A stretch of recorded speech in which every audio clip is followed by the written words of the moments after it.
أعوذ بالله من الشيطان الرجيم بسم الله الرحمن الرحيم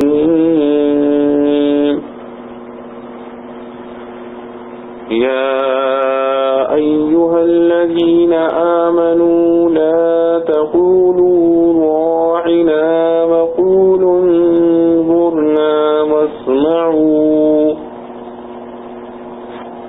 وللكافرين عذاب أليم۔ ترجمہ: اے ایمان والو، تم نہ کہو راعنا اور کہو انظرنا، اور سنتے رہو، اور کافروں کو عذاب ہے دردناک۔ خلاصہ تفسیر: بعض یہودیوں نے ایک شرارت ایجاد کی کہ جناب رسول اللہ صلی اللہ علیہ وسلم کے حضور میں آ کر لفظ راعنا سے آپ صلی اللہ علیہ وسلم کو خطاب کرتے، جس کے معنی ان کی عبرانی زبان میں ایک بددعا کے ہیں اور وہ اسی نیت سے کہتے تھے، مگر عربی زبان میں اس کے معنی ہماری مصلحت کی رعایت فرمائیے کے ہیں۔ مگر عربی زبان میں اس کے معنی ہماری مصلحت کی رعایت فرمائیے کے ہیں۔ اس لیے عربی داں اس شرارت کو نہ سمجھ سکتے تھے اور اس کو اچھے معنی کے قصد سے بعض مسلمان بھی حضور پاک صلی اللہ علیہ وسلم کو اس کلمے سے خطاب کرنے لگے۔ اس سے ان شریروں کو اور گنجائش ملی، آپس میں بیٹھ کر ہنستے تھے کہ اب تک تو ہم ان کو خفیہ ہی برا کہتے تھے، اب اعلانیہ کہنے کی تدبیر ایسی ہاتھ آ گئی کہ مسلمان بھی اس میں شریک ہو گئے۔ حق تعالی نے اس کی گنجائش کے قطع کرنے کو مسلمانوں کو حکم دیا کہ اے ایمان والو، تم لفظ راعنا مت کہا کرو اور اس کی جگہ لفظ انظرنا کہہ دیا کرو، کیونکہ اس لفظ کے معنی اور راعنا کے معنی عربی زبان میں ایک ہی ہیں۔ راعنا کہنے میں یہودیوں کی شرارت چلتی ہے، اس لیے اس کو ترک کر کے دوسرا لفظ استعمال کرو اور اس حکم کو اچھی طرح سن لیجیو اور یاد رکھیو، اور ان کافروں کو تو سزائے دردناک ہو ہی گی جو پیغمبر صلی اللہ علیہ وسلم کی شان میں ایسی گستاخی اور وہ بھی چالاکی کے ساتھ کرتے ہیں۔ مسئلہ: اس آیت سے یہ بات معلوم ہوئی کہ اگر اپنے کسی جائز فعل سے دوسروں کو ناجائز کاموں کی گنجائش ملتی معلوم ہو تو یہ جائز فعل بھی اس کے لیے جائز نہیں رہتا۔ جیسے اگر کسی عالم کے جائز فعل سے جاہلوں کو مغالطے میں پڑنے اور ناجائز کاموں میں مبتلا ہونے کا خطرہ ہو تو اس عالم کے لیے جائز فعل بھی ممنوع ہو جائے گا، بشرط یہ کہ یہ فعل شرعاً ضروری اور مقاصد شرعیہ میں سے نہ ہو۔ اس کی مثالیں قرآن و سنت میں بہت ہیں۔ اس کی ایک دلیل وہ حدیث ہے جس میں ارشاد ہے کہ رسول اللہ صلی اللہ تعالی علیہ وسلم نے فرمایا کہ بیت اللہ کی تعمیر جو قریش نے زمانہ جاہلیت میں کی تھی، اس میں کئی چیزیں بنا ابراہیمی علیہ السلام کے خلاف کر دی ہیں۔ میرا دل چاہتا ہے کہ اس کو منہدم کر کے اثر نو بنائے ابراہیمی کے مطابق بنا دوں، لیکن اس سے ناوافق عوام کے فتنے میں مبتلا ہو جانے کا خطرہ ہے، اس لیے بالفعل ایسا نہیں کرتا۔ ایسے احکام کو حصول فقہ کی اصطلاح میں سد ذرائع سے تعبیر کیا جاتا ہے، جو سبھی فقہا کے نزدیک معتبر ہے، خصوصاً حضرات حنابلہ اس کا زیادہ اہتمام کرتے ہیں۔ بحوالہ قرطبی: ما يود الذين كفروا من أهل الكتاب ولا المشركين أن ينزل عليكم من خير من ربكم والله يختص برحمته من يشاء والله ذو الفضل العظيم۔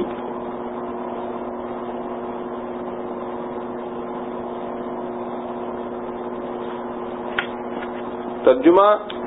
دل نہیں چاہتا ان لوگوں کا جو کافر ہیں اہل کتاب میں اور نہ مشرکوں میں اس بات کو کہ اترے تم پر کوئی نیک بات تمہارے رب کی طرف سے، اور اللہ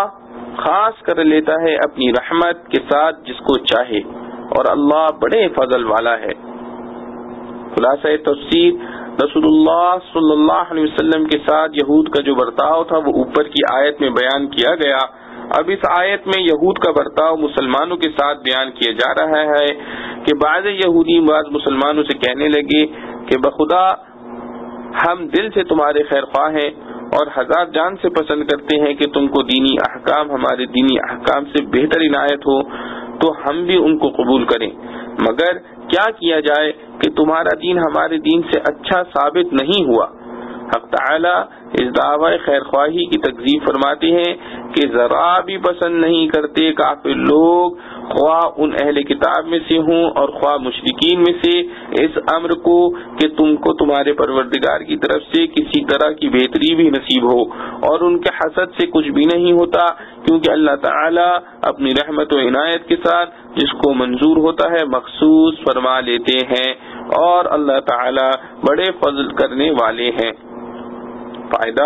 ان یہودیوں کے دو دعوے تھے، اول یہودیت کا بہتر ہونا اسلام سے، دوسرے ان کا خیر خواہ ہونا، تو اول دعوے کو تو یہ ثابت نہیں کر سکے، میرے دعوے سے کیا ہوتا ہے،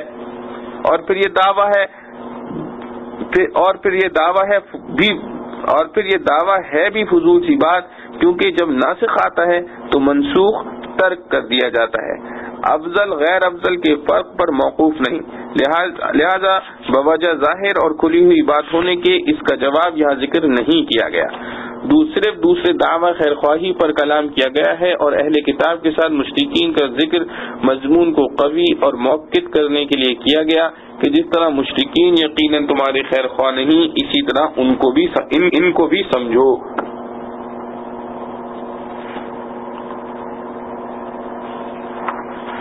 ما ننسخ من آية أو ننسها نأت بخير منها أو مثلها ألم تعلم أن الله على كل شيء قدير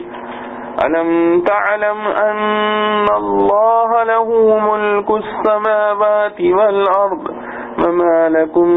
من دون الله من ولي ولا نصير۔ ترجمہ، جو منسوخ کرتے ہیں ہم کوئی آیت یا بھلا دیتے ہیں تو بھیج دیتے ہیں اس سے بہتر یا اس کے برابر، کیا تجھ کو معلوم نہیں کہ اللہ ہر چیز پر قادر ہے؟ کیا تجھ کو معلوم نہیں کہ اللہ ہی کے لیے ہے سلطنت آسمان اور زمین کی، اور نہیں تمہارے واسطے اللہ کے سوا کوئی حمایتی اور نہ مددگار۔ خلاصہ تفسیر، تبدیل قبلہ کا واقعہ جب ہوا تو یہود نے اس پر طعن کیا، اور مشرکین بھی بعض احکام کی منسوخی پر زبان طعن دراز کرتے تھے۔ حق تعالی ان کے طعن اور اعتراض کا جواب دیتے ہیں کہ ہم کسی آیت کا جو حکم موقوف کر دیتے ہیں، گویا وہ آیت قرآن میں یا ذہنوں میں باقی رہے، یا اس آیت ہی کو ذہنوں سے فراموش کر دیتے ہیں، تو یہ کوئی اعتراض کی بات نہیں، کیونکہ اس میں بھی مصلحت ہوتی ہے، چنانچہ ہم اس آیت سے بہتر یا اس آیت ہی کے مثل بجائے اس کے دوسری چیز لے آتے ہیں۔ اے معترض، کیا تجھ کو یہ معلوم نہیں کہ حق تعالی ہر شے پر قدرت رکھتے ہیں؟ بس ایسے قادر کو مصالح کی رعایت کیا مشکل ہے، اور کیا تجھ کو یہ معلوم نہیں کہ حق تعالی ایسے ہیں کہ خاص انہی کی سلطنت آسمانوں اور زمین پر ہے؟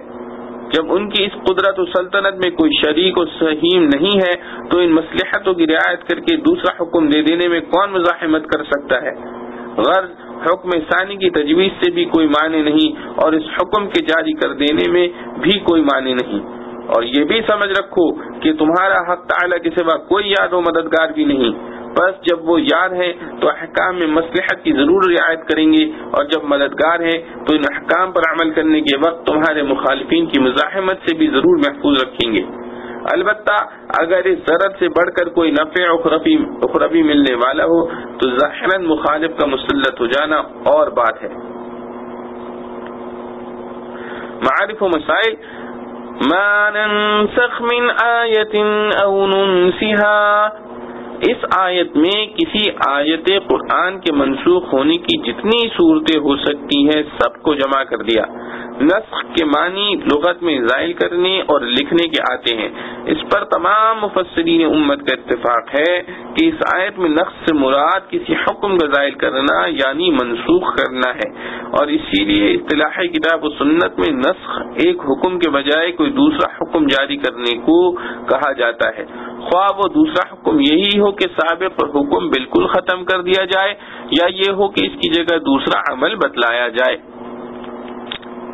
احکام الہیہ میں نسخ کی حقیقت۔ دنیا کی حکومتوں اور اداروں میں کسی حکم کو منسوخ کر کے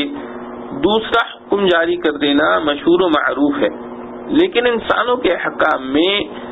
نسخ کبھی اس لیے ہوتا ہے کہ پہلے کسی غلط فہمی سے ایک حکم جاری کر دیا، بعد میں حقیقت معلوم ہوئی تو حکم بدل دیا۔ کبھی اس لیے ہوتا ہے کہ جس وقت یہ حکم جاری کیا گیا اس وقت کے حالات کے مناسب تھا اور آگے آنے والے واقعات و حالات کا اندازہ نہ تھا، جب حالات بدلے تو حکم بھی بدلنا پڑا۔ یہ دونوں صورتیں احکام خداوندی میں نہیں ہو سکتی۔ ایک تیسری صورت یہ بھی ہوتی ہے کہ حکم دینے والے کو اول ہی سے یہ بھی معلوم تھا کہ حالات بدلیں گے اور اس وقت یہ حکم مناسب نہیں ہوگا، دوسرا حکم دینا ہوگا۔ یہ جانتے ہوئے آج ایک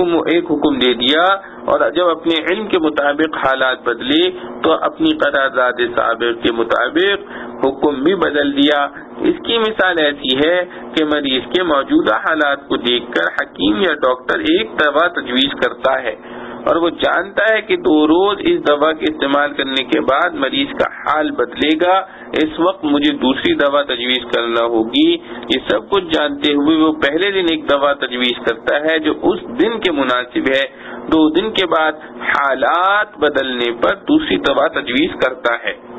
ماہر حکیم ڈاکٹر بھی یہ بھی کر سکتا ہے کہ پہلے ہی دن پورے علاج کا نظام لکھ کر دے دے کہ 2 روز تک یہ دوا استعمال کرو، پھر 3 روز فلاں دوا، پھر 1 ہفتہ فلاں دوا، لیکن یہ مریض کی طبیعت پر بے وجہ ایک بار بھی ڈالنا ہے۔ اس میں غلط فہمی کی وجہ سے عملی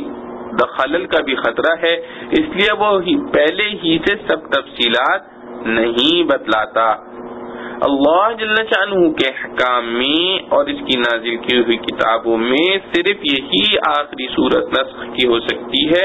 اور ہوتی رہی ہے۔ ہر آنے والی نبوت اور ہر نازل ہونے والی کتاب نے پچھلی نبوت اور کتاب کے بہت سے احکام کو منسوخ کر کے نئے احکام جاری کیے، اور اسی طرح ایک ہی نبوت اور شریعت میں ایسا ہوتا رہا کہ کچھ عرصے تک ایک حکم جاری رہا، پھر بتقاضۂ حکمت خداوندی اس کو بدل کر دوسرا حکم نافذ کر دیا گیا۔ صحیح مسلم کی حدیث میں ہے جس کا ترجمہ ہے یعنی کبھی کوئی نبوت نہیں آئی جس نے احکام میں نسخ اور رد و بدل نہ کیا ہو۔ جاہلانہ شبہات۔ البتہ کچھ جاہل یہودیوں نے اپنی جہالت سے احکام الہیہ کے نسخ کو دنیاوی احکام کے نسخ کی پہلی دونوں صورتوں پر قیاس کر کے نبی کریم صلی اللہ علیہ وسلم پر زبان طعن دراز کی۔ اسی کے جواب میں یہ آیات نازل ہوئی۔ ابن جریر، ابن کثیر وغیرہ۔ مسلمانوں میں سے فرقہ معتزلہ کے بعض لوگوں نے شاید ان مخالفین کے طعن سے بچنے کی یہ راہ نکالی کہ احکام الہیہ میں نسخ ہونے کا امکان تو ہے، کوئی امر اس امکان کے لیے مانی نہیں، لیکن پورے قرآن میں نسخ کا وقوع کہیں نہیں ہوا، نہ کوئی آیت ناسخ ہے نہ منسوخ۔ یہ قول ابو مسلم اصفہانی کی طرف منسوب کیا جاتا ہے، جس پر علماء امت نے ہمیشہ رد و تنقید فرمایا ہے۔ تفسیر روح المعانی میں ہے تمام اہل شرائع کا نسخ کے جواز اور وقوع دونوں پر اتفاق ہے. صرف یہودیوں نے بجز عیسویہ کے امکان نسخ کا انکار کیا ہے اور ابو مسلم اصفہانی نے وقوع کا انکار کیا ہے. وہ کہتا ہے کہ نسخ احکام الہیہ میں ممکن تو ہے مگر کہیں واقع ہوا نہیں. اور امام قرطبی رحمۃ اللہ علیہ نے اپنی تفسیر میں فرمایا باب نسخ کی معرفت بہت ضروری ہے. باب نسخ کی معرفت بہت ضروری ہے اور فائدہ اس کا بہت بڑا ہے. اس کی معرفت سے علماء مستغنی نہیں ہو سکتے اور جاہلوں بے وقوفوں کے سوا اس کا کوئی انکار نہیں کر سکتا. قرطبی رحمۃ اللہ علیہ نے اس جگہ ایک واقعہ حضرت علی کرم اللہ وجہہ کا بھی نقل کیا ہے کہ ایک مرتبہ وہ مسجد میں تشریف لائے تو کوئی آدمی واعظ کہہ رہا تھا. آپ نے لوگوں سے پوچھا یہ کیا کرتا ہے؟ لوگوں نے کہا کہ واعظ و نصیحت کر رہا ہے. آپ نے فرمایا نہیں، یہ کوئی واعظ و نصیحت نہیں کرتا بلکہ یہ کہنا چاہتا ہے کہ میں فلاں بن فلاں ہوں، سو پہچانو. پھر اس شخص کو بلوا کر پوچھا کہ کیا تم قرآن و حدیث کے ناسخ و منسوخ احکام جانتے ہو؟ اس نے کہا نہیں، میں نہیں جانتا. حضرت علی کرم اللہ وجہہ نے فرمایا کہ ہماری مسجد سے نکل جاؤ، آئندہ کبھی یہاں واعظ نہ کہو. قرآن و سنت میں نسخ کے وجود و وقوع کے متعلق صحابہ رضوان اللہ علیہم اجمعین و تابعین رحمہ اللہ علیہما کے اتنے آثار و اقوال موجود ہیں جن کو نقل کرنا مشکل ہے. تفسیر ابن جریر، ابن کثیر، در منصور وغیرہ میں اسانید قویہ صحیحہ کے ساتھ بھی بہت سی روایت مذکور ہیں اور روایت ضعیفیہ کو تو شمار نہیں. اس لیے امت میں یہ مسئلہ ہمیشہ اجماعی رہا ہے. صرف ابو مسلم اصفہانی اور چند معتزلہ نے وقوع نسخ کا انکار کیا ہے جن پر امام راضی رحمۃ اللہ علیہ نے تفسیر کبیر میں شرح و بسط کے ساتھ رد کیا ہے. نسخ کے مفہوم میں متقدمین و متاخرین کی اصطلاحوں میں فرق. چونکہ نسخ کے اصطلاحی معنی تبدیل حکم کے ہیں اور یہ تبدیلی جس طرح ایک حکم کو بالکل منسوخ کر کے اس کی جگہ دوسرا حکم لانے میں ہے، جیسے بیت المقدس کی بجائے بیت اللہ کو قبلہ بنا دینا، اسی طرح کسی کو مطلق یا عام حکم میں کسی قید و شرط کو بڑھا دینا بھی ایک قسم کی تبدیلی ہے. اسلاف امت نے نسخ کو اسی عام معنی میں استعمال فرمایا ہے جس میں کسی حکم کی پوری تبدیلی بھی داخل ہے اور جزوی تبدیلی قید و شرط یا استثناء وغیرہ کی بھی اس میں شامل ہے. اس لیے متقدمین حضرات کے نزدیک قرآن میں آیت منسوخہ 500 تک شمار کی گئی ہیں. حضرات متاخرین نے صرف اس تبدیلی کا نام نسخ رکھا ہے جس کی پہلے حکم کے ساتھ کسی طرح تطبیق نہ ہو سکے. ظاہر ہے کہ اس اصطلاح کے مطابق آیات منسوخہ کی تعداد بہت گھٹ جائے گی. حضرات متاخرین نے صرف اس تبدیلی کا نام نسخ رکھا ہے جس کی پہلے حکم کے ساتھ کسی طرح تطبیق نہ ہو سکے. ظاہر ہے کہ اس اصطلاح کے مطابق آیات منسوخہ کی تعداد بہت گھٹ جائے گی. اسی کا لازمی اثر یہ تھا کہ متقدمین نے تقریباً 500 آیات قرآنی میں نسخ ثابت کیا تھا جس میں معمولی سی تبدیلی قید و شرط یا استثناء وغیرہ کو بھی شامل کیا تھا. اور حضرات متاخرین میں علامہ سیوطی رحمۃ اللہ علیہ نے صرف 20 آیتوں کو منسوخ قرار دیا. ان کے بعد حضرت شاہ ولی اللہ صاحب رحمۃ اللہ علیہ نے ان میں بھی تطبیق کی صورت پیدا کر کے صرف 5 آیتوں کو منسوخ فرمایا ہے جن میں کوئی تطبیق بغیر تعویل بعید کے نہیں ہو سکتی. یہ امر اس لحاظ سے مستحسن ہے کہ احکام میں اصل بقا حکم ہے، نسخ خلاف اصل ہے. اس لیے جہاں آیات کے معمول بہا ہونے کی کوئی توجہ ہو سکتی ہے اس میں بلا ضرورت نسخ ماننا درست نہیں. لیکن اس تقلیل کا یہ منشا ہرگز نہیں ہو سکتا کہ مسئلہ نسخ اسلام یا قرآن پر کوئی عیب تھا جس کے ازالے کی کوشش 1400 برس تک چلتی رہی. آخری انکشاف حضرت شاہ ولی اللہ رحمۃ اللہ علیہ کو ہوا جس میں گھٹتے گھٹتے 5 رہ گئی اور اب اس کا انتظار ہے کہ کوئی جدید محقق ان 5 کا بھی خاتمہ کر کے بالکل 0 تک پہنچا دے. مسئلہ نسخ کی تحقیق میں ایسا رخ اختیار کرنا نہ اسلام اور قرآن کی کوئی صحیح خدمت ہے اور نہ ایسا کرنے میں صحابہ رضوان اللہ علیہم اجمعین و تابعین رحمۃ اللہ علیہم اور پھر 1400 برس کے علماء متقدمین و متاخرین کے مقالات و تحقیقات کو دھویا جا سکتا ہے. اور نہ مخالفین کی زبان تان اس سے بند ہو سکتی ہے، بلکہ اس زمانے کے ملحدین کے ہاتھ میں یہ ہتھیار دینا ہے کہ یہ بھی ہو سکتا ہے کہ 1400 برس تک تمام علماء امت کچھ کہتے رہے ہوں اور آخر میں اس کا غلط ہونا ثابت ہو جائے، معاذ اللہ۔ اگر یہ دروازہ کھلے گا تو قرآن اور شریعت سے امن اٹھ جائے گا۔ اس کی کیا ضمانت ہے کہ آج جو کسی نے تحقیق کی وہ کل غلط ثابت نہیں ہو جائے گی؟ عصر حاضر میں بعض علماء کی ایسی تحریریں نظر سے گزری ہیں جنہوں نے آیت مذکورہ میں نا ننسخ کو متضمن معنی شرط پر ہونے کی وجہ سے ایک قضیہ فرضیہ مثل لو کان فیہما آلہہ اور لو کان للرحمن ولد قرار دے کر صرف امکان نسخ کی دلیل بنایا اور وقوع سے انکار کیا، حالانکہ تضمن معنی شرط اور قضیہ شرطیہ بحرف لو میں بڑا فرق ہے، اور یہ وہی استدلال ہے جو ابو مسلم اصفہانی اور معتزلہ پیش کرتے ہیں۔ لیکن صحابہ رضوان اللہ علیہم اجمعین و تابعین رحم اللہ علیہم کی تفسیریں اور پوری امت کے تراجم دیکھنے کے بعد اس کو مدلول قرآنی کہنا کسی طرح قابل قبول نہیں ہو سکتا۔ صحابہ کرام رضوان اللہ علیہم اجمعین نے اسی آیت سے وقوع نسخ پر استدلال کیا ہے اور متعدد واقعات شمار کرائے ہیں، ابن کثیر، ابن جریر رحمہ اللہ علیہ وغیرہ۔ یہی وجہ ہے کہ امت کے متقدمین و متاخرین میں کسی نے بھی وقوع نسخ کا مطلقاً انکار نہیں کیا۔ خود حضرت شاہ ولی اللہ رحمۃ اللہ علیہ نے تطبیق کر کے تعداد تو کم بتلائی مگر مطلقاً وقوع نسخ کا انکار نہیں فرمایا۔ ان کے بعد بھی اکابر علماء دیوبند بلا استثناء سبھی وقوع نسخ کے قائل چلے آئے ہیں، جن میں سے متعدد حضرات کی مستقل یا جزوی تفسیریں بھی موجود ہیں، کسی نے بھی نسخ کے وقوع کا مطلقاً انکار نہیں کیا۔ واللہ سبحانہ وتعالی اعلم۔ اون انسہا یہ مشہور قرات کے مطابق انسا اور نسیان سے ماخوذ ہے، معنی یہ ہے کہ کبھی نسخ آیت کی یہ صورت بھی ہوتی ہے کہ وہ آیت رسول اللہ صلی اللہ علیہ وسلم اور تمام صحابہ رضوان اللہ علیہ مجمعین کے ذہنوں سے بالکل بھلا دی جائے، جیسا کہ اس کی تفسیر میں کئی واقعے اس طرح کے حضرات مفسرین نے ذکر کیے ہیں۔ اس بھلا دینے کا مقصد یہی ہوتا ہے کہ آئندہ اس پر عمل کرانا مقصود نہیں۔ نسخ کے متعلق بقیہ احکام کی تفصیلات کی یہاں گنجائش نہیں، اس کا اصل محل اصول فقہ کی کتابیں ہیں۔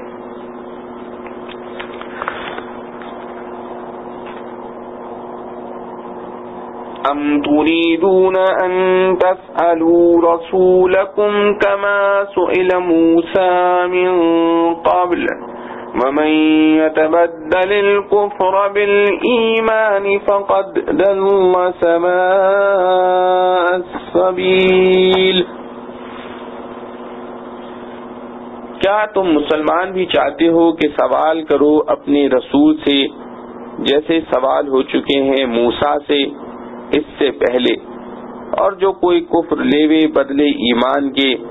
تو وہ بہکا سیدھی راہ سے۔ خلاصہ تفسیر، بعض یہود نے حضور پاک صلی اللہ علیہ وسلم کی خدمت میں عناداً عرض کیا کہ جس طرح موسیٰ علیہ السلام پر ایک ہی دفعہ تورات نازل ہوئی، اسی طرح آپ صلی اللہ علیہ وسلم قرآن مجموعی طور پر لائیے۔ اس پر ارشاد ہوتا ہے کہ ہاں، کیا تم یہ چاہتے ہو کہ اپنے رسول وقت سے بیجا درخواستیں کرو؟ اس پر ارشاد ہوتا ہے کہ ہاں، کہ تم یہ چاہتے ہو کہ اپنے رسول وقت سے بیجا درخواستیں کرو، جیسا کہ اس کے قبل تمہارے بزرگوں کی طرف سے حضرت موسیٰ علیہ السلام سے بھی ایسی درخواستیں کی جا چکی ہیں۔ مثلا خدا تعالیٰ کو اعلانیہ دیکھنے کی درخواست کی تھی، اور ایسی درخواستیں جن سے صرف رسول اللہ صلی اللہ علیہ وسلم پر اعتراض کرنا اور مصالح الہیہ میں مزاحمت کرنا ہی مقصود ہو اور ایمان لانے کا پھر بھی ارادہ نہ ہو، میری کفر کی باتیں ہیں۔ اور جو شخص ایمان لانے کی بجائے کفر کی باتیں کرے، بلا شک وہ شخص راہ راست سے دور جا پڑا۔ فائدہ، اس درخواست کو بھیجا اس لیے فرمایا کہ ہر فعل میں اللہ تعالیٰ کی حکمتیں اور مصلحتیں جدا جدا ہوتی ہیں۔ بندے کو اس میں تعیین طریق کا کیا حق ہے کہ وہ کہے کہ یہ بات اس طرح ہو، یہ اس طرح ہو؟ اس کا کام تو بس یہ ہونا چاہیے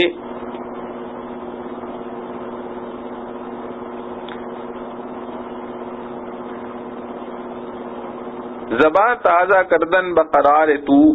نینگختن علت اذکار تو۔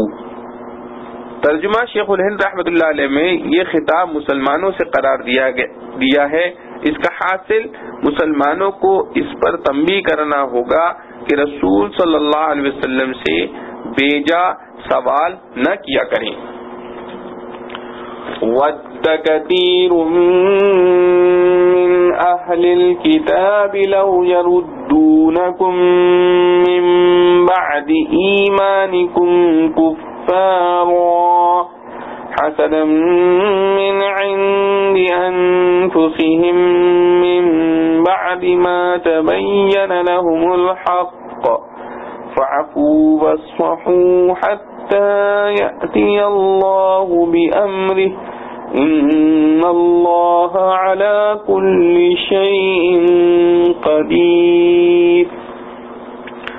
دل چاہتا ہے بہت سے اہل کتاب کا کہ کسی طرح تم کو پھیر کر مسلمان ہوئے پیچھے کافر بنا دیں، بسبب اپنے دلی حسد کے، بعد اس کے کہ ظاہر ہو چکا ان پر حق۔ سو تم درگزر کرو اور خیال میں نہ لاؤ جب تک بھیجے اللہ حکم، بے شک اللہ ہر چیز پر قادر ہے۔ وَأَقِيمُوا الصَّلَاةَ وَآتُوا الزَّكَاةَ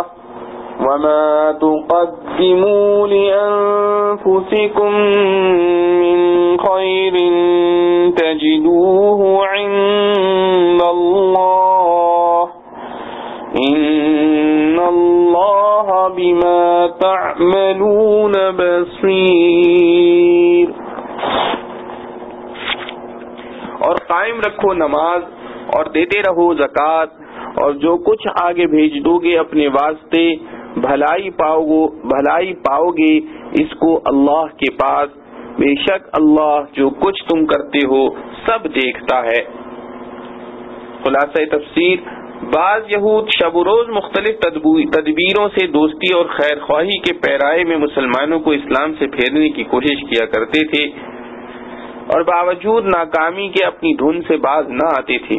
حق تعالی نے مسلمانوں کو اس پر متنبہ فرما دیا کہ ان اہل کتاب یعنی یہود سے بتیرے دل سے یہ چاہتے ہیں کہ تم کو تمہارے ایمان لائے پیچھے پھر کافر کر ڈالیں، اور یہ چاہنا کچھ خیر خواہی سے نہیں جیسا کہ وہ اظہار کرتے ہیں، بلکہ محض حسد کی وجہ سے جو کہ تمہاری جانب سے کسی امر کے سبب پیدا نہیں ہوا بلکہ خود ان کے دلوں ہی سے جوش مارتا ہے، اور یہ بھی نہیں کہ ان کو حق واضح نہ ہوا ہو بلکہ حق واضح ہوئے پیچھے یہ حالت ہے۔ اب اس پر مسلمانوں کو ان پر غصہ آنے کا محل تھا، اس لیے ارشاد ہوتا ہے کہ خیر اب تو معاف کرو اور درگزر کرو جب تک حق تعالی اس معاملے کے متعلق اپنا حکم قانون جدید بھیجیں۔ اشارتاً بتلا دیا کہ ان کی شرارتوں کا علاج قانون انتظام امن عام یعنی قتل و جزیہ سے ہم جلد کرنے والے ہیں۔ اس پر مسلمانوں کو اپنا ذوق اور ان کی قوت دیکھ کر اس قانون کے اجرا کے متعلق تعجب ہو سکتا تھا، اس لیے ارشاد ہوتا ہے کہ تم تعجب کیوں کرتے ہو؟ اللہ تعالی ہر چیز پر خواہ وہ معمولی ہو خواہ عجیب ہو قادر ہیں، اور سر دست صرف نماز پابندی سے پڑھے جاؤ اور جن پر زکوٰۃ فرض ہے زکوٰۃ دیے جاؤ، اور جب وہ قانون آ جائے گا ان اعمال صالحہ کے ساتھ اس کا بھی اضافہ کر لینا، اور یہ نہ سمجھو کہ جب تک جہاد کا حکم نہ آوے صرف نماز روزے سے کچھ ثواب میں کمی رہے گی، نہیں، بلکہ جو نیک کام بھی اپنی بھلائی کے واسطے جمع کرتے رہو گے حق تعالی کے پاس پہنچ کر اس کو پورا مع صلہ کے پالو گے، کیونکہ اللہ تعالیٰ تمہارے سب کے ہوئے کاموں کی دیکھ بھال کر رہے ہیں، ان میں کا ایک ذرہ بھی ضائع نہ ہونے پائے گا۔ فائدہ اس وقت کی حالت کا یہی مقتضا تھا، پھر اب تعالیٰ نے اس وعدے کو پورا فرما دیا اور جہاد کی آیات نازل ہوئیں، جس کے بعد یہود کے ساتھ بھی وہ قانون برتا گیا اور ناشائستہ لوگوں کے ساتھ حسب حیثیت ان کے فساد کے بدلے قتل یا جلا وطنی یا جزیے پر عمل درآمد کیا گیا۔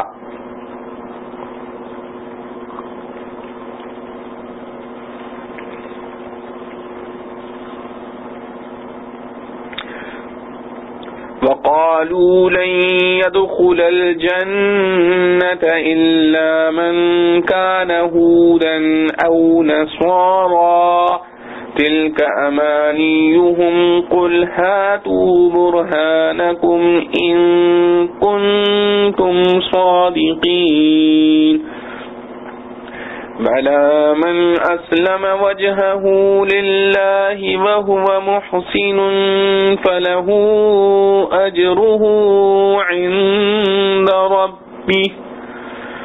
ولا خوف عليهم ولا هم يحزنون وقالت اليهود ليست النصارى على شيء وقالت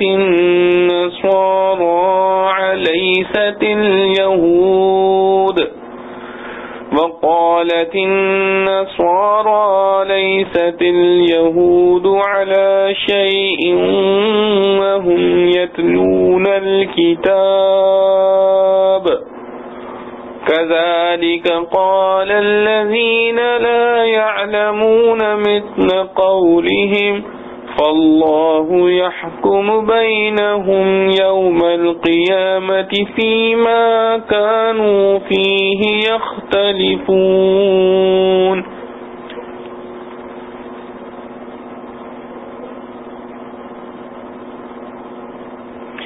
اور کہتے ہیں کہ ہرگز نہ جاویں گے جنت میں مگر جو ہوں گے یہودی یا نصرانی. یہ آرزویں باندھ لی ہیں انہوں نے. کہہ دے لے آؤ سند اپنی اگر تم سچے ہو. کیوں نہیں؟ جس نے تابع کر دیا منہ اپنا اللہ کے اور وہ نیک کام کرنے والا ہے تو اسی کے لیے ثواب اس کا اپنے رب کے پاس اور نہ ڈر ہے ان پر اور نہ وہ غمگین ہوں گے. تو اسی کے لیے ہے ثواب اس کا اپنے رب کے پاس اور نہ ڈر ہے ان پر اور نہ وہ غمگین ہوں گے. اور یہود تو کہتے ہیں کہ نصارہ نہیں کسی راہ پر اور نصارہ کہتے ہیں کہ یہود نہیں کسی راہ پر، باوجود یہ کہ سب پڑھتے ہیں کتاب. اسی طرح کہا ان لوگوں نے جو جاہل ہیں انہی کی سی بات. اب اللہ حکم کرے گا ان میں قیامت کے دن جس بات میں جھگڑتے تھے. خلاصہ تفسیر. اور یہود نصارہ یوں کہتے ہیں کہ بہشت میں ہرگز کوئی نہ جانے پاوے گا بجز ان لوگوں کے جو یہودی ہوں. یہ تو یہود کا قول ہے، یا ان لوگوں کے جو نصرانی ہوں یہ نصارہ کا قول ہے. حق تعالیٰ ان کی تردید فرماتے ہوئے ارشاد فرماتے ہیں کہ یہ خالی دل بہلانے کی باتیں ہیں اور حقیقت کچھ بھی نہیں. آپ صلی اللہ علیہ وآلہ وسلم ان سے یہ تو کہیے کہ اچھا اپنی دلیل لاؤ اگر اس دعوے میں سچے ہو. وہ تو کیا دلیل لاویں گے کیونکہ کوئی دلیل ہے ہی نہیں. اب ہم اس کے خلاف پہلے تو یہ دعویٰ کرتے ہیں کہ ضرور دوسرے لوگ بھی جنت میں جاویں گے، پھر اس پر دلیل لاتے ہیں کہ ہمارا قانون جو بے اتفاق سماوی ملتوں کے ماننے والوں کے پائے ثبوت کو پہنچ چکا یہ ہے کہ جو کوئی شخص بھی اپنا رخ اللہ تعالی کی طرف جھکا دے یعنی اعمال و عقائد میں فرما برداری اختیار کرے اور اس کے ساتھ وہ مخلص بھی ہو کہ فرما برداری دلی طور پر اختیار کی ہو، محض مصلحت سے ظاہر داری نہ ہو، تو ایسے شخص کو اس کی فرما برداری کا عوض ملتا ہے پروردگار کے پاس پہنچ کر. اور ایسے لوگوں پر قیامت میں نہ کوئی اندیشہ ناک واقعہ پڑنے والا ہے اور نہ ایسے لوگ اس روز مغموم ہونے والے ہیں، کیونکہ فرشتے ان کو بشارتیں سنا کر بے فکر کر دیں گے. حاصل استدلال کا یہ ہوا کہ جب یہ قوم قانون مسلم ہے تو اب صرف یہ دیکھ لو کہ یہ بات کس پر صادق آتی ہے. ظاہر ہے کہ کسی حکم سابق کے منسوخ ہو جانے کے بعد اس پر عمل کرنے والا کسی بھی طور پر فرما بردار نہیں کہلا سکتا. لہذا یہود و نصارہ فرما بردار نہ ہوئے بلکہ حکم ثانی پر عمل کرنا فرما برداری سمجھی جائے گی. اور یہ شان مسلمانوں کی ہے کہ نبوت و شریعت محمدیہ صلی اللہ علیہ وسلم کو قبول کر لیا، چنانچہ یہی جنت میں داخل ہونے والے شمار ہوئے اور مخلصین کی قید سے منافقین نکل گئے، کیونکہ وہ بھی شرعاً کفار ہی میں داخل اور مستحق جہنم ہیں. اور ایک بار کچھ یہودی اور کچھ نصرانی جمع ہو کر مذہبی مباحثہ کرنے لگے تو یہود تو اپنے عقیدے کے موافق نصارہ کے دین کو باطل بتاتے اور حضرت عیسیٰ علیہ السلام کی نبوت اور انجیل کے کتاب اللہ ہونے کا انکار کرتے تھے، مگر نصارہ بھی ضد و تعصب میں آ کر دین یہود کو بے اصل و باطل کہنے لگے اور حضرت موسیٰ علیہ السلام کی رسالت اور توریت کے کتاب اللہ ہونے کا انکار کرنے لگے۔ اللہ تعالیٰ اس قصے کو نقل فرما کر بطور تردید فرماتے ہیں کہ یہود کہنے لگے کہ نصارہ کا مذہب کسی بنیاد پر قائم نہیں، یعنی سرے سے غلط ہے، اور اسی طرح نصارہ کہنے لگے کہ یہود کا مذہب کسی بنیاد پر قائم نہیں، یعنی سرے سے غلط ہے۔ حالانکہ یہ سب فریقین کے لوگ آسمانی کتابیں بھی پڑھتے پڑھاتے ہیں، یعنی یہودی توریت کو اور عیسائی انجیل کو پڑھتے اور دیکھتے ہیں، اور دونوں کتابوں میں دونوں رسولوں اور دونوں کتابوں کی تصدیق موجود ہے، جو کہ دونوں مذہبوں کی اصل بنیاد ہے۔ وہ منسوخ ہو جانے کی بنا پر قابل عمل نہ ہو، یہ اور بات ہے۔ اور اہل کتاب تو ایسے دعوے کرتے ہی تھے، ان کی دیکھا دیکھی مشرکین کو بھی جوش آیا، اور اسی طرح سے یہ لوگ بھی جو کہ محض بے علم ہیں انہی اہل کتاب کا سب قول دہرانے لگے کہ ان یہود و نصارہ سب کا دین بے بنیاد ہے، حق پر بس ہم ہی ہیں۔ سو یہاں سب اپنی اپنی ہانک لیں، اللہ تعالیٰ ان سب کے درمیان عملی فیصلہ کر دیں گے قیامت کے دن ان تمام مقدمات میں جن میں وہ باہم اختلاف کر رہے تھے، اور وہ عملی فیصلہ یہ ہوگا کہ اہل حق کو جنت میں اور اہل باطل کو جہنم میں پھینک دیا جائے گا۔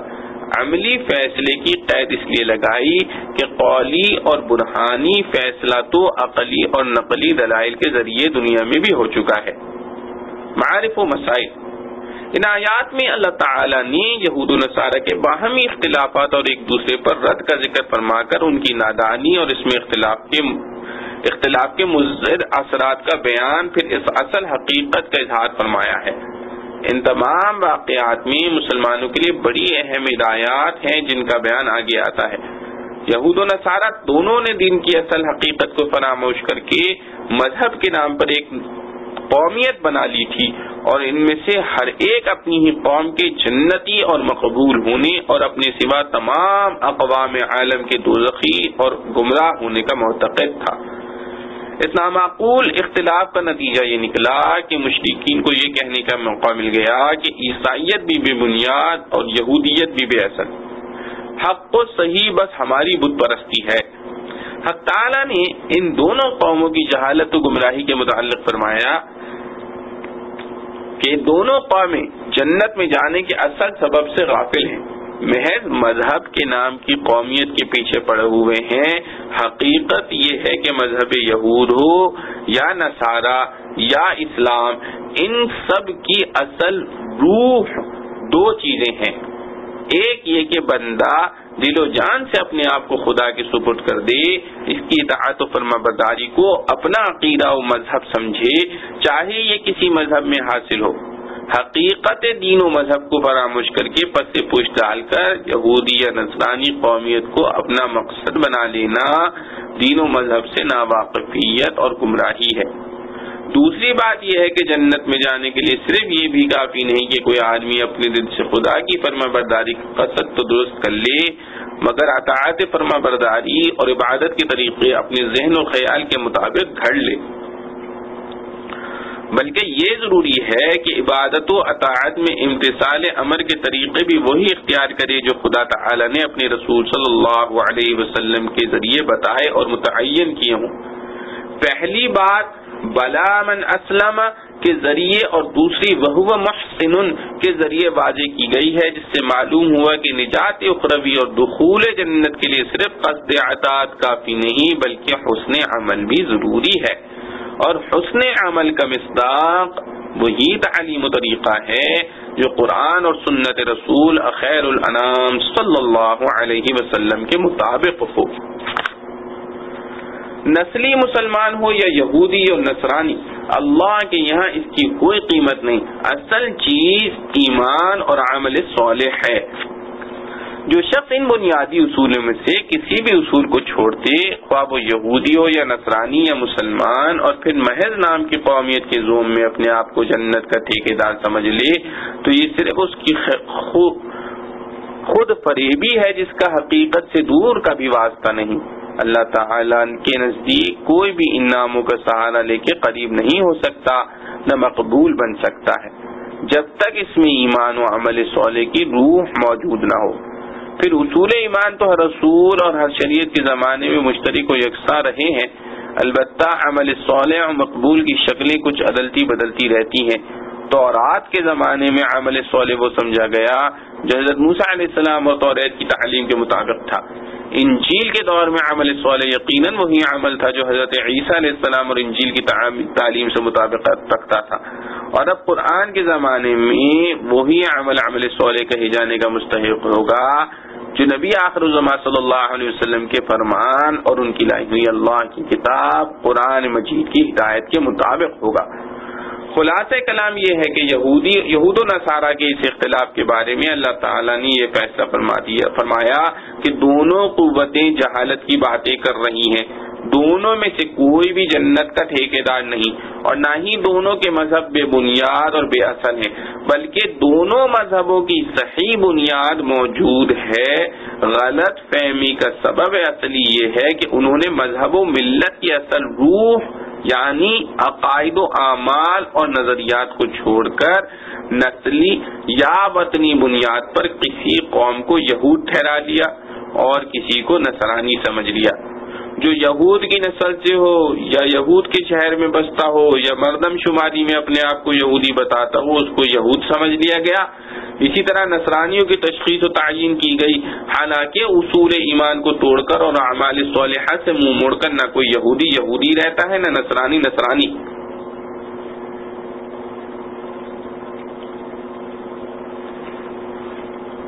قرآن کریم میں اس اختلاف اور اس فیصلے کا ذکر مسلمانوں کو سنانے اور متنبع کرنے کے لیے ہے کہ کہیں وہ بھی اس قسم کی غلط فہمی میں مبتلا نہ ہو جائیں کہ ہم تو پشتی مسلمان ہیں، ہر دفتر و رجسٹر میں ہمارا نام مسلمان کے خانے میں درج ہے، اور ہم زبان سے بھی اپنے آپ کو مسلمان ہی کہتے ہیں، اس لیے جنت کے نیز ان تمام انعامی وعدوں کے ہم ہی مستحق ہیں جو نبی کریم صلی اللہ علیہ وسلم کے ذریعے سے مسلمانوں سے کیے گئے۔ اس فیصلے پر ان پر واضح ہو جانا چاہیے کہ کوئی شخص نہ محض دعوے سے حقیقی مسلمان بنتا ہے، نہ کہیں مسلمان نام درج کرانے یا مسلمان کی سلب سے یا ان کے شہر میں پیدائش ہونے کی وجہ سے، بلکہ مسلمان ہونے کے لیے اول اسلام ضروری ہے، اور اسلام کے معنی ہے اپنے آپ کو سپرد کرنے اور سونپ دینے کے، اور اسلام کے معنی ہیں اپنے آپ کو سپرد کرنے اور سونپ دینے کے ہیں۔ دوسرے احسان عمل یعنی سنت کے مطابق عمل کو درست کرنا۔ لیکن قرآن کریم کی اس تنبیہ کے باوجود بہت سے مسلمان اسی یہودی اور نصرانی غلطی کا شکار ہو گئے کہ خدا اور رسول صلی اللہ علیہ وسلم اور آخرت و قیامت سے بالکل غافل رہ کر اپنا نسلی مسلمان ہونے کے لیے کافی سمجھنے لگے، اور قرآن و حدیث میں جو وعدے سے فلاح دنیا اور آخرت کے مسلمانوں کے لیے کہے گئے ہیں، اور قرآن و حدیث میں جو وعدے فلاح دنیا و آخرت کے مسلمانوں سے کیے گئے ہیں، اپنے آپ کو ان کا مستحق سمجھ کر ان کے پورے ہونے کا انتظار کرنے لگے، اور جب وہ پورے ہوتے نظر نہیں آتے تو قرآن و حدیث کے وعدوں میں شک کرنے لگے۔ اس کو نہیں دیکھتے کہ قرآن نے محض نسلی مسلمانوں سے کوئی وعدہ نہیں کیا جب تک وہ اپنے تمام ارادوں کو اللہ تعالی اور اس کے رسول صلی اللہ تعالی علیہ وسلم کے تابع نہ کر دیں اور ان کے بتلائے ہوئے طریقوں پر عمل صالح کے پابند نہ ہوں۔ یہی خلاصہ ہے آیت مذکورہ، بلا من اسلم وجہہ للہ وہو محسن فلہ اجرہ عند ربہ ولا خوف علیہم ولا ہم یحزنون کا۔ آج کل پوری دنیا کے مسلمان طرح طرح کے مصائب و آفات کا شکار ہیں۔ اس کو دیکھ کر بہت سے ناوافق لوگوں کا کوئی خیال پیدا ہوتا ہے کہ شاید ان تمام آفات و مصائب کا سبب ہمارا اسلام ہی ہے، لیکن مذکورہ تحریر سے واضح ہو گیا کہ اس کا اصلی سبب ہمارا اسلام نہیں بلکہ ترک اسلام ہے کہ ہم نے اسلام کا صرف نام باقی رکھا ہے، نہ اس کے عقائد ہمارے اندر ہیں، نہ اخلاق، نہ اعمال۔ گویا وضع میں ہم ہیں نصارا تو تمدن میں ہنود۔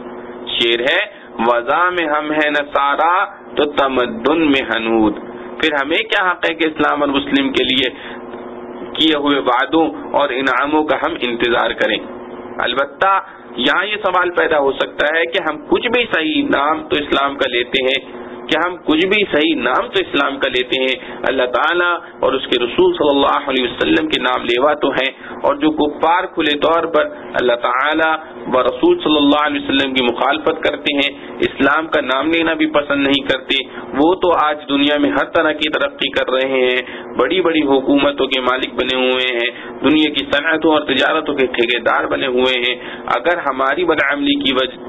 ہمیں یہ سزا مل رہی ہے کہ ہم ہر جگہ پامال و پریشان ہیں، تو کفار و فجار کو اس سے زیادہ سزا ملنی چاہیے۔ لیکن اگر ذرا غور سے کام لیا جائے تو یہ شبہ خود بخود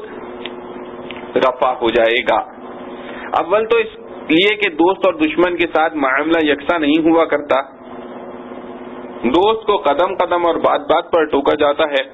اولاد اور شاگرد کو ذرا ذرا سی بات پر سزا دی جاتی ہے، لیکن دشمن کے ساتھ یہ سلوک نہیں ہوتا، اس کو ڈھیل دی جاتی ہے اور وقت آنے پر دفعتاً پکڑ لیا جاتا ہے۔ مسلمان جب تک ایمان و اسلام کا نام لیتا ہے اور اللہ کی عظمت و محبت کا دم بھرتا ہے تو وہ دوستوں کی فہرست میں داخل ہے۔ اس کے برے اعمال کی سزا عموماً دنیا ہی میں دے دی جاتی ہے تاکہ آخرت کا بار ہلکا ہو جائے، بخلاف کافر کے کہ اس پر باغیوں اور دشمنوں کا قانون جاری ہے، دنیا کی ہلکی ہلکی سزاؤں سے ان کا بار عذاب ہلکا نہیں کیا جا سکتا، ان کو یکلخت عذاب میں پکڑا جائے گا۔ رسول کریم صلی اللہ علیہ وسلم کے ارشاد گرامی کا یہی مطلب ہے کہ دنیا مومن کے لیے قید خانہ اور کافر کے لیے جنت ہے۔ دوسری اہم بات مسلمانوں کے تنزل اور پریشانی اور کفار کی ترقی اور عام کی یہ ہے کہ اللہ تعالیٰ نے ہر عمل کا جدا گانا خاصہ رکھا ہے، ایک عمل کرنے سے دوسرے عمل کے خواص حاصل نہیں ہو سکتے۔ مثلا تجارت کا خاصہ ہے مال میں زیادتی، دوا کا خاصہ ہے بدن کی صحت۔ اب اگر کوئی شخص تجارت میں تو دن رات لگا رہے، بیماری اور اس کے علاج کی طرف توجہ نہ دے تو محض تجارت کے سبب وہ بیماری سے نجات نہیں پا سکتا۔ اسی طرح دوا دارو کا استعمال کر کے تجارت کا خاصہ یعنی مال کی زیادتی حاصل نہیں کر سکتا۔ کفار کی دنیاوی ترقی اور مال و دولت کی فراوانی ان کے کفر کا نتیجہ نہیں، جیسے مسلمان کا افلاس و پریشانی اسلام کا نتیجہ نہیں، بلکہ کفار نے جب آخرت کی فکر چھوڑ دی اور پوری طرح دنیا کے مال و دولت اور عیش و آرام کی فکر میں لگ گئے، تجارت، صنعت، زراعت اور حکومت و سیاست کے مفید راستوں کو اختیار کیا، مضر طریقوں سے بچے تو دنیا میں ترقی حاصل کر لی۔ اگر وہ بھی ہماری طرح اپنے اپنے مذہب کا نام لے کر بیٹھ جاتے اور دنیاوی ترقی کے لیے اس کے اصول کے مطابق جدوجہد نہ کرتے تو ان کا کفر ان کو مال و دولت یا حکومت کا مالک نہ بنا دیتا۔ پھر ہم یہ کیسے سمجھ لیں کہ ہمارا اسلام اور وہ بھی صرف نام کا ہماری ساری فتوحات کے دروازے کھول دے گا؟ اسلام و ایمان اگر بالکل صحیح اصول پر بھی ہو تو اس کا اصلی خاصہ اور نتیجہ نجات آخرت اور جنت کی دائمی رحمت ہے۔ دنیا میں مال و دولت کی فراوانی یا عیش و آرام کی وسعت اس کے نتیجے میں حاصل ہونا ضروری نہیں جب تک اس کے لیے اس کے مناسب جد و جہد نہ کی جائے۔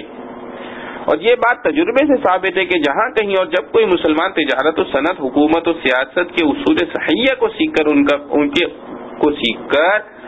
ان پر عمل پیرا ہو جاتا ہے تو وہ بھی ان دنیاوی ثمرات و نتائج سے محروم نہیں رہتا جو کسی کافر کو حاصل ہو رہے ہیں۔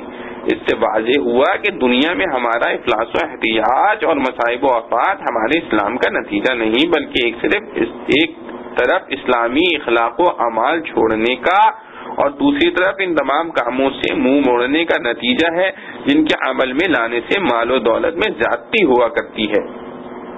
اس سے واضح ہوا کہ دنیا میں ہمارا افلاس و احتیاج اور مصائب و آفات ہمارے اسلام کا نتیجہ نہیں بلکہ ایک طرف اسلامی اخلاق و اعمال چھوڑنے کا اور دوسری طرف ان تمام کاموں سے منہ موڑنے کا نتیجہ ہے جن کے عمل میں لانے سے مال و دولت میں زیادتی ہوا کرتی ہے۔